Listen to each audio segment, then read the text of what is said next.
ఆంధ్రప్రదేశ్‌లో జూనియర్ డాక్టర్లు ఈ జోడాల సమ్మె జరుగుతుంది కదా! 12 రోజులకు చేరుకుంది. ఈరోజు హెల్త్ మినిస్టర్ వాళ్ళలో ముగ్గురిని పిలిపించారన్నమాట. ఒంగోలు నుంచి ఒకరిని, విజయవాడ నుంచి ఒకరిని, గుంటూరు నుంచి ఒకరిని. మొత్తం మీద ముగ్గురు ప్రతినిధులను పిలిపించి వాళ్ళతో చర్చలు జరిపారు.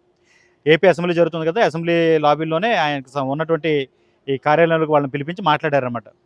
ఆల్రెడీ గవర్నమెంట్ నుంచి 3 తరపు మీకు అంటే స్టైఫండ్ ఏదైతే ఉందో దాన్ని వాళ్ళు 15% పెంచమంటున్నారు.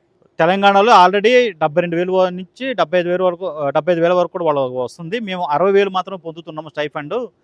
మాకు 15% పెంచితే మేము వాళ్ళతో ఈక్వల్ అయ్యే ఛాన్స్ కొంతమేర ఉంటుంది కాబట్టి మాకు ఆ శాతం పెంచండి అని చెప్పి వీళ్ళు డిమాండ్ చేస్తున్నారు. గవర్నమెంటు 3-5% వరకే పెంచగలము. కొంతమందికి 5% అంటే ఒక కేటగిరీకి 3% మాత్రం పెంచగలం మేము స్టైఫండు అని చెప్పి వాళ్ళు నుంచి ఒక స్పష్టత అయితే వచ్చింది గవర్నమెంట్ నుంచి. ఇది ఎట్టి పరిస్థితుల్లో కూడా మాకు సరిపోదు. మేము చేస్తున్న ధర్నాలు కావచ్చు, నిరసనలు కావచ్చు, ఏదైతే డిమాండ్‌తో చేస్తున్నామో అది 15% ఎక్కడ, మీరు ఇస్తున్నటువంటి 3 లేదా 5% ఎక్కడ, అది కరెక్ట్ కాదు. అందుకని మేమైతే మా నిరసన కొనసాగిస్తామని వాళ్ళు చెప్తున్నారు. ఈరోజు చర్చలకు పిలిచారనమాట. చర్చల్లో కూడా ఇదే అంశం మీద ప్రతిష్టంభన నెలకొందని చెప్పాలి. ఆ ఫస్ట్ డిమాండే ఇదే, స్టైఫండ్ 15% పెంచాలని. అయితే సత్యకుమార్ వాళ్ళకి ఒక క్లారిటీ ఇచ్చింది ఏంటంటే, ప్రస్తుత ఆర్థిక పరిస్థితి దృష్ట్యా అది కష్టం. కాకపోతే పై వాళ్ళ దృష్టికి అంటే ఫైనాన్స్ డిపార్ట్మెంట్ దృష్టికి దాన్ని తీసుకెళ్ళాలి, అలాగే సీఎం దృష్టికి తీసుకెళ్ళాలి. ఆ పని అయితే నేను చేస్తాను. వాళ్ళ నుంచి క్లారిటీ వచ్చాక మరోసారి మీతో మాట్లాడతానని చెప్పారు. మరో 2 రోజుల్లో వాళ్ళ చర్చలు పిలుస్తామని చెప్పారు. ఈ ముగ్గురు డాక్టర్లు ఒక డాక్టర్ కమల్ జోగి అని చెప్పి, డాక్టర్ కమల్ జోగి ఆయన తెలిపిన సమాచారం మేరకు అయితే మిగిలిన 2 డిమాండ్లపై మాత్రం సానుకూలంగా ఉన్నట్టుగా తెలిసింది. ఆ 2 డిమాండ్లు ఏంటి? ఒకటి ఏంటంటే, ఆల్రెడీ మెడికల్ కాలేజీల్లో ఎండీలు, ఎంబీబీఎస్లు చేసిన వాళ్ళు ఉన్నారు. వాళ్ళని తీసుకొచ్చి మీరు అధ్యాపకులుగా పెట్టాలి కానీ, ఆ ట్రైనింగ్ స్టాఫ్ కింద మీరు ఎంఎస్సీ, పీహెచ్డీ చేసిన వాళ్ళని తీసుకొచ్చి పెట్టేస్తుంటే, మరి ఆల్రెడీ ఎంబీబీఎస్లు, ఎండీలు చేసి కంప్లీట్‌గా ఎవరైతే క్వాలిఫైడ్ పర్సన్స్ ఉన్నారో వాళ్ళు ఏమి చేయాలి? వాళ్ళకి కదా అవకాశం ఇవ్వాలి.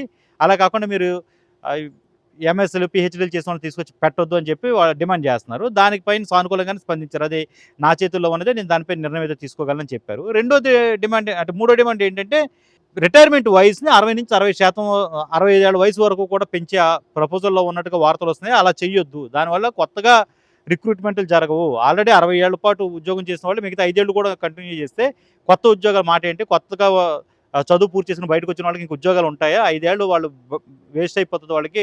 5 ఏళ్ల పాటు ఉద్యోగాలు రాకుండా బయట ఉండాలి. ఇది కరెక్ట్ కాదు. అందరికీ అవకాశం ఉండాలంటే ఆ రిటైర్మెంట్ పెంపు వయసునైతే వెనక్కి తీసుకోండి అని చెప్పి ఒకటి డిమాండ్ చేస్తున్నారు. దానిపై కూడా సానుకూలంగానే స్పందించారు. సో, ఈ ఎండీ, ఎంబీబీఎస్లు చేసిన వాళ్ళకి అధ్యాపకుల పోస్టులు, అలాగే రిటైర్మెంట్ వయసు 65%, 65 ఏళ్ల వరకు కూడా పెంచకుండా 60 ఏళ్ళకే పరిమితం చేయడం. ఈ రెండింటిపైన సానుకూలంగానే స్పందించారు హెల్త్ మినిస్టర్. కానీ అతి ముఖ్యమైనది మొదటి డిమాండ్ ఈ స్టైఫండ్ పెంచాలి అని చెప్పి. స్టైఫండ్ 15% పెంచాలి. దాని మీద మాత్రం నిర్ణయం తీసుకోవడానికి ఆర్థిక పరిస్థితి సహకరించదు. అలాగే ఫైనాన్స్ డిపార్ట్మెంట్ కూడా దానికి సానుకూలంగా స్పందించాలి. అలాగే సీఎం దృష్టిలో దీన్ని పెట్టాలి. దీనిపై నిర్ణయం తీసుకోవడానికి నాకు టైం కావాలి. కష్టం ఇది. అయినప్పటికీ కూడా పై వాళ్ళ దృష్టికి తీసుకెళ్తాను. మరో 2 రోజుల్లో చర్చలు పిలుస్తానని చెప్పారు. ఇవన్నీ కూడా మనకు తెలిపిన ఈ జోడాలు.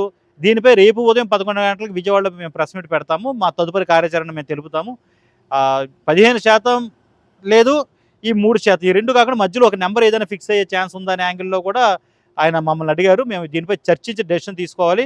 బట్ స్టైఫండ్ విషయంలో మాత్రం మేము కూడా కాస్త పట్టుదలగానే ఉంటున్నాము. మరీ అన్యాయానికి గురవుతున్నామేమో అనేది వాళ్ళ వెర్షన్. సో, దీనిపై ఒక క్లారిటీ రావాలంటే రేపు పొద్దున 11 గంటల వరకు వెయిట్ చేయాల్సి ఉంటుంది. ప్రస్తుతానికైతే ఈ చర్చలు జోడాలకి ప్రభుత్వానికి మధ్య జరుగుతున్న చర్చలు అయితే ఒక విధంగా చెప్పాలంటే ఎటు తేలకుండా ముగిసాయని చెప్పాలి.